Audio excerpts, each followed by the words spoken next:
আসলে আমাদের আন্তর্জাতিক বইমেলা করা উচিত এবং পৃথিবীর বিভিন্ন দেশকে আমন্ত্রণ জানিয়ে আমাদের সাহিত্যকে জানানো উচিত যে কীভাবে করা যায়। আর বেশি করে ইংরেজিতে বই প্রকাশিত হওয়া উচিত, আমাদের কিছু বাংলা অনুবাদ ভাষায় করা দরকার এবং অনুবাদ করা উচিত। অনুবাদ সেল তৈরি করা উচিত, অবশ্যই অনুবাদ। বাংলা একাডেমির যেটা কাজ।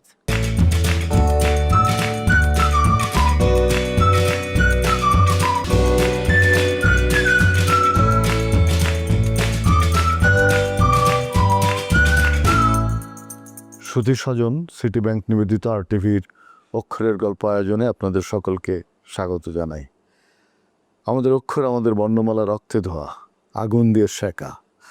আমাদের প্রতিটি বাক্যের মধ্যে আছে আমাদের জীবন প্রণালীর নানা রকম ঘাত প্রতিঘাত। আমাদের 500রও বেশি নদী, অসংখ্য পাখি, গাছপালা, লতা পাতায় ঘেরা এই সবুজ শ্যামল বাংলাদেশ। এই বাংলাদেশের মানুষের হৃদয় কোমল, সরল, কিন্তু যখনই তারা প্রতিরোধের মুখে পড়েছে তখনই হয়ে উঠেছে সংগ্রামী, তখনই হয়ে উঠেছে বিপ্লবী, এবং প্রতিটি পদক্ষেপে তারা তার মাতৃভূমি এবং মাতৃভাষাকে রক্ষার শপথে বলীয়ান হয়েছে। আমরা আমাদের 21-এর এই মাসে সেই ভাষা সংগ্রামীদের শ্রদ্ধা জানাই, তাদের স্মৃতির প্রতি গভীর কৃতজ্ঞতা। আমাদের প্রিয় দর্শক, আজকে আমাদের সঙ্গে আছেন দেশের একটি বিশিষ্ট প্রকাশনা প্রতিষ্ঠানের স্বত্বাধিকারী, আমাদের সকলের প্রিয় মনিরুল হক। কথা বলছি তার সঙ্গে। কেমন আছেন মনিরুল? হ্যাঁ, ভালো আছি। ভালো আছেন। এবারের বইমেলা একটা বেশ পবিত্র রমজান এবং আমাদের 21শে ফেব্রুয়ারি, আবার সামনেই স্বাধীনতা দিবস, সব মিলিয়ে খুব ব্যস্ততম জীবনের একটা সন্ধিক্ষণের মধ্যে শুরু হয়েছে বইমেলা। তো অনেক প্রকাশক বলছিলেন আপনারাও যে এটা একটু পিছানো যায় কিনা, কিন্তু আসলে ফেব্রুয়ারি মাসে যদি বইমেলা না হয় তাহলে কিন্তু বইমেলাটা সেরকম আমাদের স্মৃতিতে কোথাটা আঘাত করে। তো এইবারের বইমেলা সম্পর্কে আপনি যদি একটু বলেন। দেখুন, এবারের বইমেলাটা একটু ব্যতিক্রম, কারণ আমরা শুরুতেই চেয়েছিলাম ফেব্রুয়ারিতে শুরু হোক বইমেলাটা, কিন্তু আমরা একটা কাঙ্ক্ষিত নির্বাচন পেয়েছি, বহুদিন মানুষ ভোট দিতে পারেনি। সেই কারণেই আমরা বলেছিলাম যে ফেব্রুয়ারির যদি শুরু করা যেত আগে এবং ফেব্রুয়ারিতে শেষ করা গেলে ভালো হতো, কিন্তু এটা হয়ে ওঠেনি। তারপরে রোজা, সে কারণে আমরা বিভিন্ন দাবি করেছিলাম তৎকালীন অন্ধ্রপ্রদেশ সরকারের কাছে 20 তারিখে না করে ঈদের পরে যেন মেলাটা শুরু করা হোক, কারণ নতুন সরকার যিনি আসবেন তার একটু প্রস্তুতি থাকে।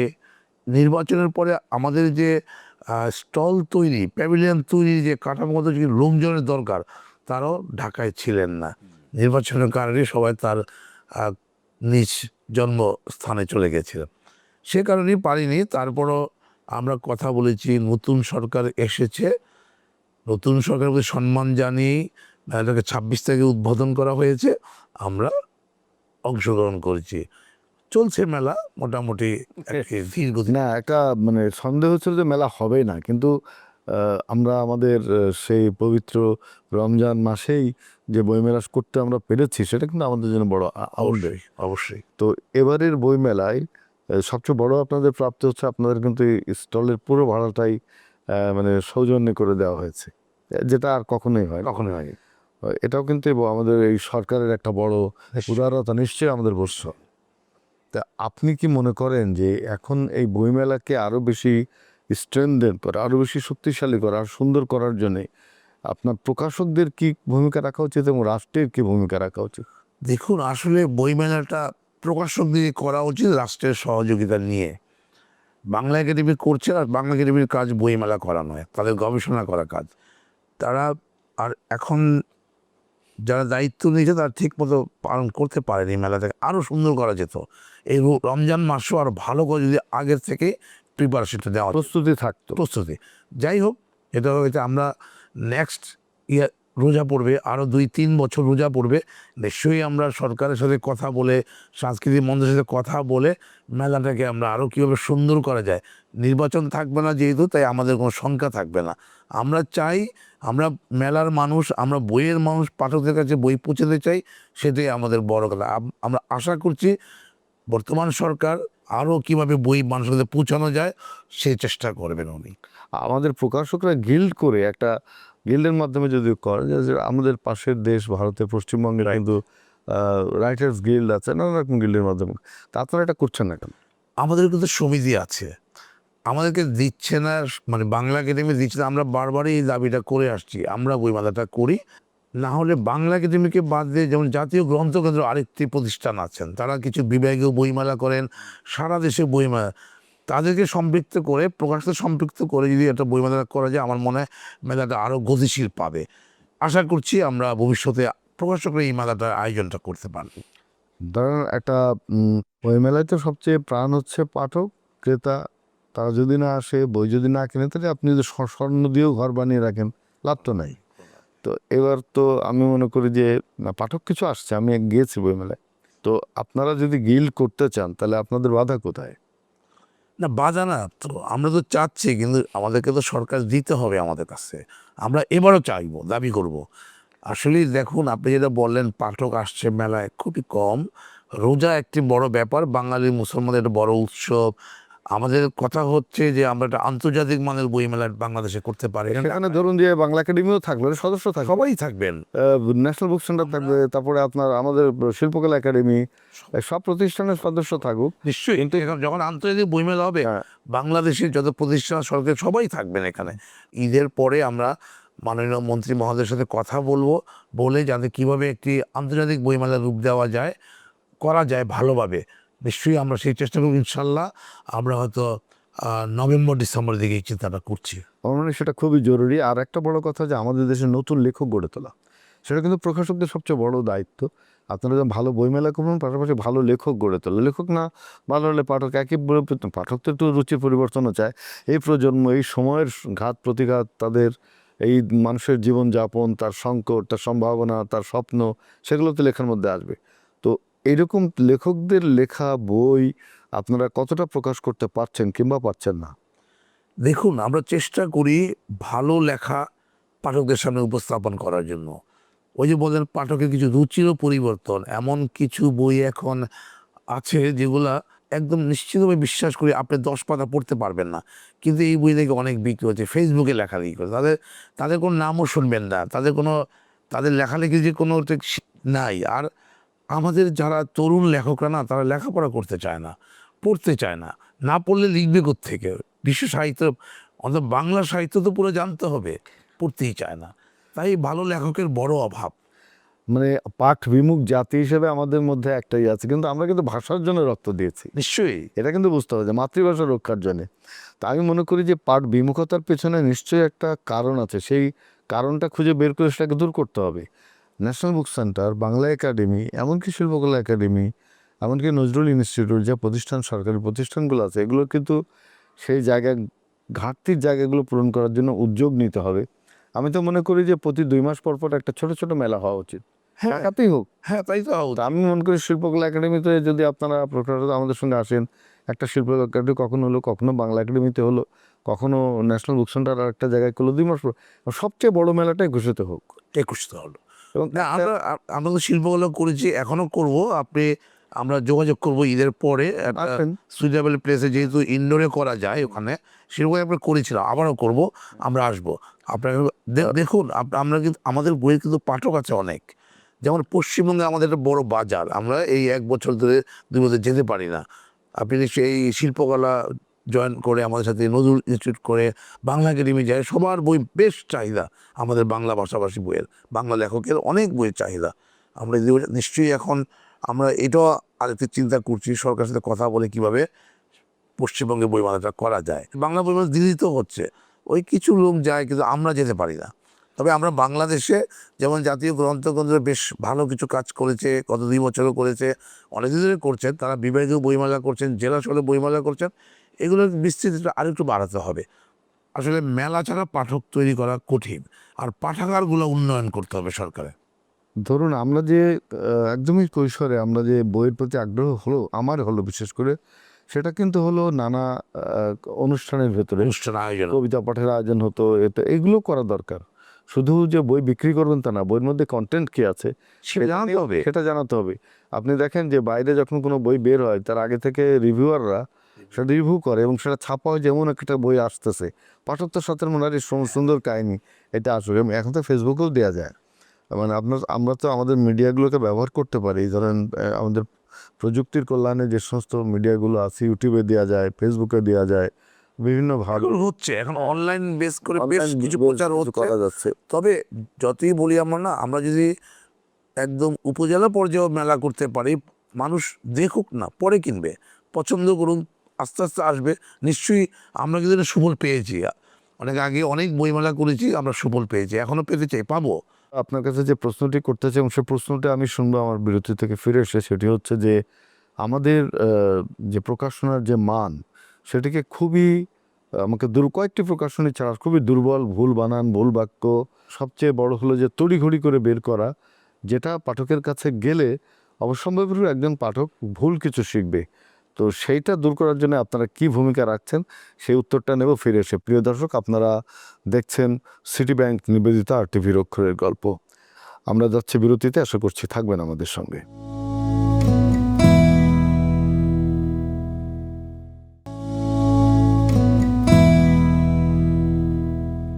সুধী স্বজন, আপনারা দেখছেন সিটি ব্যাংক নিবেদিতা আর টিভির অক্ষরের গল্প। আমরা ফিরে আসছি বিরতির পর। যে প্রশ্নটি করেছিলাম মনির ভাই, যে আমাদের পাঠক যে বিভ্রান্ত হয় সেই সব বই পড়ে, যে সব বই ভুল বাক্য, ভুল বানানো, অসম্পাদিত এবং তড়িঘড়ি করে বের করা, কিন্তু বেরোচ্ছে বই শত শত, পাঠক এই বই পড়ে কি শিখবে? আসলে কয়েকটা কারণ আছে এখানে। আমাদের অধিকাংশ প্রকাশকেরই এডিটোরিয়াল প্যানেল নাই, আমাদের অর্থনৈতিক কারণেই আমরা পারি না এটা অনেকটা করতে। আর দক্ষ প্রুফ রিডার বড় অভাব। ধরুন একজন প্রকাশক তো সবগুলো বানান ঠিক করবে না, আর লেখার মানেরও কিছুটা ঘাটতি আছে। আমাদের তরুণ লেখকরা না একটু বই লিখি না, বই প্রকাশ করেন হন্যে হয়ে করতে থাকে যে বইটা প্রকাশ, আসলে কি লিখলো তাকে যাচাই করতে। আমরা লেখালেখি শুরু করার 15 বছর পরে বই বের করেছি। রাইট, আপনারা পত্রিকায় বের করেছেন, আস্তে আস্তে করেছেন, সম্মতি গিয়েছেন, পরিণত হয়ে অনেক প্রকাশ পরিশ্রম করতে হচ্ছে একটা লেখক হওয়ার জন্য। আর এখন দেখেন কেউ পরিশ্রম করতে চায় না। এখনই ফেসবুকে দিয়ে কিছু হলে ফেসবুকে দেয়, ওই ফেসবুকের কিছু নিজস্ব পাঠক থাকে, গ্রুপ থাকে, তারা এমনভাবে কিছু বলা থাকে, বাস হয়ে যায়, যার জন্য এটা আমাদের খুব খারাপ লক্ষণ। তবে আমরা এবার আমার মনে হয় কিছু কিছু ভালো বই, কারণ মানুষ বই কম প্রকাশ করেছে, ভালো বই প্রকাশিত হবে। আপনি একজন প্রকাশক, বলুন একজন তরুণ লেখক, ভালো লেখক গড়ে তোলার জন্য প্রকাশকের ভূমিকা কতটা এবং কতটা আপনারা আমাদের প্রকাশকরা পালন করছে? নিশ্চয়ই আমরা চেষ্টা করি, তাদেরকে পরামর্শ দিই, তাদেরকে বলি আগে লেখাপড়া করতে বলি, পড়তে বলি। ধরেন আপনি বাংলা সাহিত্য লিখবেন, রবীন্দ্রনাথ না পড়লে, মানিক বন্দ্যোপাধ্যায় না পড়লে, তারাশঙ্কর না পড়লে, বিভূতি না পড়লে, কিংবা আমাদের যারা হুমায়ুন আহমেদ বলেন, সৈয়দ শামসুল হক বলেন, আখতার জাহান বলেন, যদি তাদেরকে না পড়ে শওকত আলী না পড়েন, কীভাবে হবে? শামসুর রহমান না পড়লে, আল্লাহ না পড়লে, এদের না পড়লে কী হয়? এরা পড়তেই চায় না। মুশকিল হয়েছে, খুব অল্পতেই তারা একদম খ্যাতির শিখরে বসতে চায়। প্রকাশকের বিরুদ্ধে সবসময় অভিযোগ যে তরুণ লেখকরা এলে যাই ছাই ভস্য লিখুক না কেন, কিছু টাকা নিয়ে, ধরুন 10-20 হাজার টাকা নিয়ে একটা বই প্রকাশ করে দিচ্ছে এবং বই প্রকাশের পরে সে ভাবছে সে লেখক হয়ে গেল। এই যে আমাদের ক্ষতি হয়ে গেল শুরুতেই, যে তার কোনো শ্রম নেই, তার কোনো অধ্যবসায় নেই, তার কোনো সাধনা নেই, সে একটা মানে যে কোনো একটা লেখা লিখে বই বের করে ফেলছে, প্রকাশক কিছু টাকা নিয়ে বের করেছে। এখন তো প্রকাশনা খুব সহজসাধ্য হয়ে গেছে, খুবই সহজ। তো এই জায়গাটাকে বন্ধ করা যায় কি করে? প্রকৃত প্রকাশক তারা কিন্তু এই কাজটা করছেন না। আমাদের এখানে কিছু আছেন যারা টাকা নিয়ে বই চেপে, ওই লেখকের টাকা দিয়ে বই প্রকাশ করে, লেখক খুশি হয়ে লেখক টাকা দেয়। কিন্তু এরা যাচাই করা উচিত, এরা মান রাখা উচিত। যেহেতু বাংলাদেশে কোনো সেন্সর বোর্ড নাই, আমার মনে হয় এটা করা উচিত এখন থেকে। এটা পাণ্ডুলিপি জমা হবে ওইখানে, তারপরে এডিট হয়ে বা ইয়ে হয়ে চলে আসবে, প্রকাশ হবে কিনা। তাহলে আমরা যদি ভালো কিছু প্রকাশ করতে পারি, সেই দায়িত্ব কিন্তু প্রকাশকদেরই নিতে হবে। নিশ্চয়ই সে দায়িত্ব নিলে এখন সেটা হবে না। এখন ধরেন আমি করছি না, যেমন আমাদের পক্ষে কেউ পয়সা দিয়ে টাকা দিয়ে বই প্রকাশ করতে পারে না, আর ব্যক্তিগত করে ফেলে আপনি কি করবেন? বা কারো যে আছে তাদের কিছু প্রফিট হয়, করে ফেলে, অনেক আছে, আমি অস্বীকার করছি না, এটা কিন্তু হচ্ছে, যার কারণে বাজে বইগুলো প্রকাশিত হচ্ছে। আর একটা বিষয়, প্রকাশকদের মধ্যে রাজনৈতিক ফায়দা লোটার একটা সবচেয়ে বড় সমস্যা।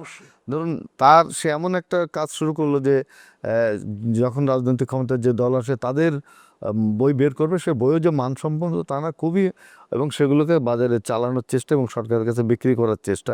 এতে যেটা হচ্ছে যে প্রকাশক হয়তো ফুলে ফেঁপে উঠছে, কিন্তু আমাদের সাহিত্যের কোনো উন্নয়ন হচ্ছে না। দেখুন, হ্যাঁ, তো সেটা গত ফ্যাসিস্টদের সময়ে ব্যাপকভাবে ব্যাপক হারে হয়েছে। সেইটা কি করে বন্ধ করবে? সেটা আসলেই মানে এটা নৈতিকতার ব্যাপার। ধরুন আমি রাজনীতি, আমি যখন একটা মানুষ, আমার রাজনীতি আছে, আমি কোনো দলকে সাপোর্ট করতেই পারি, কিন্তু আমি যখন প্রকাশনার মধ্যে আমি সেটা ব্যবহার করতে রাজি নই। আমি ভালো লেখা হলে আপনি কোন দল করেন সেটা আমার লেখা, আমি লেখা ছাপব, এটা বিবেচনা। আমি লেখা ছাপবো। আমার একটাই রাষ্ট্রের কাছে অনুরোধ, আপনারা এই বইগুলো যখন কিনবেন যাচাই বাছাই করে কেনা উচিত। ওই আমলাদের বই, এই বই, সেই বই, কারোর নাম দিয়ে এদের একটু বাণিজ্য করার চিন্তা ভাবনা করে, আমরা এটা ঘোর বিরোধী। আমি ভালো বই প্রকাশ করতে চাই, কন্টেন্ট থাকলে বিক্রি হবে।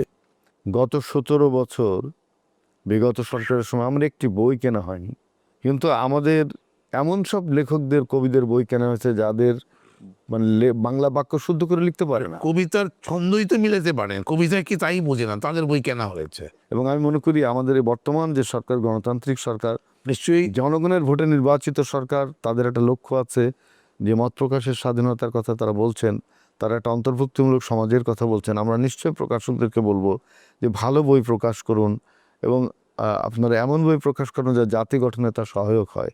আমাদের সাহিত্যের শ্রেষ্ঠ বইগুলো আবার নতুন করে বের করা যেতে পারে, যেসব বইগুলো বাজারে এখন নেই সেগুলো বই বের করা যেতে পারে।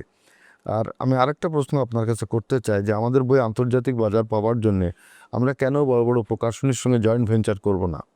যেরকম আমাদের পেঙ্গুইনের সঙ্গে আমরা করতে পারি, আমরা বার্নস অ্যান্ড নোবেলের সঙ্গে করতে পারি, ফেভার অ্যান্ড ফেভারের সঙ্গে করতে পারি, ভারতে যে সমস্ত বড় বড় প্রকাশনী আছে করতে পারি, চীনে করতে পারি, আমরা এমনকি আমাদের সার্কের দেশগুলোর সঙ্গে তো করতে পারি, তাদের ভাষায় আমাদের বইগুলো অনুবাদ আমরা করতে কিন্তু পারি। চেষ্টা করছি, পশ্চিমবঙ্গের কথা বলছি, এবং আমরা জার্মান ফ্রাঙ্কফুর্ট বুক ফেয়ারে যাচ্ছি, আমাদের রাইট কেন তো আস্তে আস্তে হচ্ছে, অত একদিনে হবে না, তবে হবে। আমাদের চাহিদা আছে আমাদের সাহিত্যের, বাংলা সাহিত্যের তো সারা পৃথিবীব্যাপী মানুষ জানে, আগ্রহ আছে।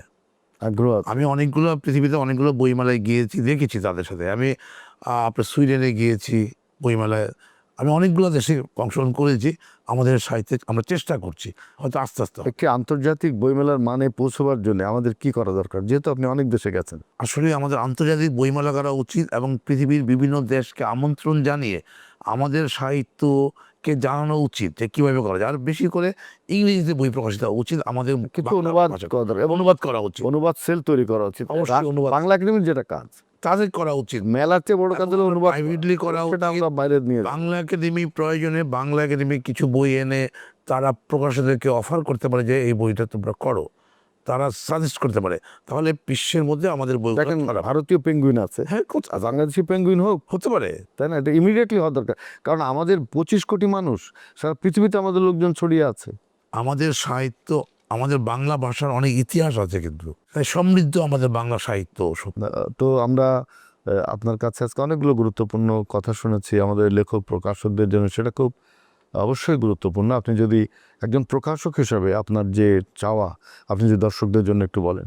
আমি একজন প্রকাশক হয়ে আমার একটাই চাওয়া, আপনারা ভালো বই পড়বেন, লেখক দেখবেন, যাচাই করবেন, তারপরে বইটা পাঠ করবেন।